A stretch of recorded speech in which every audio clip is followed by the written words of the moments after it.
샤말란의 새로운 시도와 그의 독특한 개성이 신선한 설정 속에 함께 담겼다. 올드에 대해서 스포일러 없이 최대한 샅샅이 파헤쳐보는 시간 순삭 올터뷰 시작해 보도록 하겠습니다. 모든 답변에는 단 60초의 시간 제한을 설정하려고 합니다. 저한테 왜 이런 시간을 주시나 이런 생각이 들기도 하는데, 올드는 어떤 영화인가요? 네, 올드는 굉장히 설정이 독특한 영화입니다. 일단 어떤 그 멋진 휴양지에 딸려져 있는 외딴 해변이 있는데, 그 해변에 가게 되면 그 안에서 시간이 어마어마하게 빨리 흐르게 되고요. 또한 그 해변에서 영원히 탈출할 수가 없게 된다는 어떤 기본적인 두 가지 조건들이 있는 것이죠. 그 두 조건 때문에 사실은 그 안에 들어간 사람들이 처음에는 그것이 너무나 아름다운 해변에서 굉장히 아름답게 즐기다가 점점 갈수록 위기에 도착하게 되고, 마침내 사투를 벌이면서 서로가 싸우게 되면서 극한적인 어떤 스릴과 모험의 상황 속으로 들어가게 되는 그런 스릴이라고 말씀을 드릴 수 있을 것 같고요. 결과적으로 본다면 그런 어떤 기본적인 조건 때문에 과연 이 이야기가 어떻게 끝까지 진행될지를 관객 입장에서는 굉장히 초미의 관심사로 보게 되는, 그야말로 시간을 소재로 해서 아주 재밌는 설정을 끝까지 밀고 붙이는 그런 힘이 있고 빠르고 스피디한 영화라고 말할 수가 있을 것 같습니다. 오히려 시간이 남네요. 우와, 10초 남았어요. 네. 나이에 따라서 시간이 가는 것도 또 다른 의미가 있겠죠. 예를 들면 극 중에서 등장하는 가장 어린 아이는 6살이에요. 그리고 이제 할머니까지 다양한 세대가 등장하게 되는데, 이런 6살쯤 되는 아이, 그리고 10대의 청소년이라면 사실은 자기가 완전히 성숙한 나이가 아니기 때문에 부모들로부터 혹은 자기를 보호하는 사람부터 충분히 케어를 받아야 되죠. 근데 이 영화 속의 설정 속에서 너무나 시간이 빨리 가니까 자기는 아직도 정신이 덜 성장해서 누군가의 보호를 받아야 되는데 불구하고 몸이 벌써 어른이 된 거예요.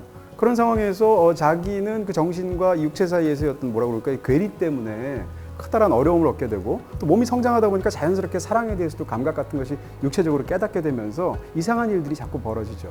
반대로 이제 중년에 가게 되면 사실은 이미 나이가 30대, 40대가 된 상황에서 죽음을 향해서 갈 수밖에 없기 때문에, 더군다나 자기 아이들이 불쑥불쑥 크게 되는데 그 크는 모습이 마냥 좋기만 한 건 아니죠, 부모 입장에서. 그런 면에서 아이들과 관한 문제, 자기의 죽음과 관한 문제, 이 양자 사이에서 굉장히 큰 어려움을 겪는 그런 이야기입니다. 여름이 개봉을 하고 있는 영화라서 이 여름 시즌에 굉장히 잘 맞는 시원한 배경이 된다는 데서 첫 번째 어떤 효능이 있을 거고요. 더 중요한 것은 우리가 일단 시간이라는 테마를 얘기할 때, 시간을 동사에 붙일 때 시간은 흐른다라고 보통 말을 많이 한단 말이에요. 그런 면에서 이 물결이 흘러간다라는 것을 가장 시각적으로 잘 보여주면서, 이 바다에서는 계속 파도가 왔다 갔다 하니까 그것 자체가 시간을 시각화하는 어떤 상징이 되겠죠. 그런 부분에서 절묘한 로케이션이 된다라는 것을 이야기할 수 있습니다. 그리고 또 한 가지는 이 사람들은 처음에 여기 왔을 때 와, 여기 오길 잘했어, 이 바다가 너무 아름다워서 감탄을 하거든요. 근데 알고 보니까 그 바다는 어떻게 보면 죽음의 바다처럼 느껴지는 부분도 있거든요. 이 양자 사이에서 이 사람들이 굉장히 공포와 환희를 느끼게 되는데, 사실은 삶이라는 것도 유한하기 때문에 우리 끝에서 죽음이 기다리고 있어서 무섭잖아요. 그럼에도 불구하고 삶이 또 그 각각의 단계마다 우리에게 주는 위안도 있고 평화도 있고 안식도 있지 않습니까? 그런 것을 이 자연에 대한 경탄 혹은 자연에 대한 공포, 이 두 가지를 엮어서 보여주는 최적의 시각적인 매체로서 바다가 등장하는 게 아닌가 싶은 거죠. 바다 갔다 왔어요, 저 지금.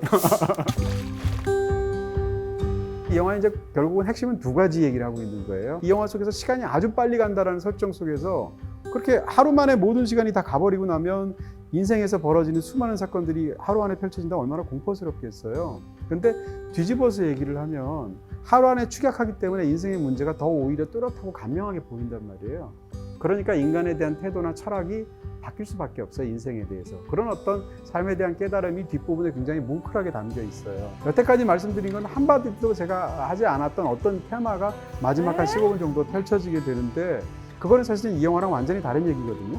그러니까 어떻게 보면 가장 실제적이면서도 구체적인 어떤 난제가 등장하고, 그 두 가지가 있는데 이 두 가지 측면 모두에서 흥미롭다, 이렇게 생각하시면 좋을 것 같아요. 영화를 끝까지 다 보셔야 되는 그 뒤에 진짜 이야기가 또 담겨있는 그런 작품이죠. 여러분, 8월 18일 개봉일 잊지 마시고 타임 호러 스릴러 올드 많은 관심 부탁드리겠습니다.